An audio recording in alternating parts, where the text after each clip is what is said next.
മലേഷ്യയിലെ ക്വാലാലംപൂരിൽ നടക്കുന്ന ആസിയാൻ ഉച്ചകോടിയിൽ പ്രധാനമന്ത്രി നരേന്ദ്രമോദി നേരിട്ട് പങ്കെടുക്കില്ല.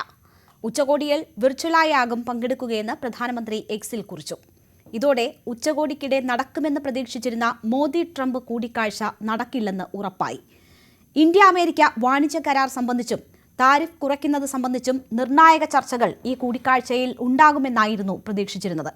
ബീഹാർ തെരഞ്ഞെടുപ്പും ഛഠ് പൂജയും കാരണമാണ് പങ്കെടുക്കാത്തതെന്നാണ് വിശദീകരണമെങ്കിലും മോദിക്ക് ട്രംപിനെ പേടിയാണെന്നും അതുകൊണ്ടാണ് കൂടിക്കാഴ്ച ഒഴിവാക്കുന്നതെന്നുമാണ് കോൺഗ്രസിന്റെ കുറ്റപ്പെടുത്തൽ.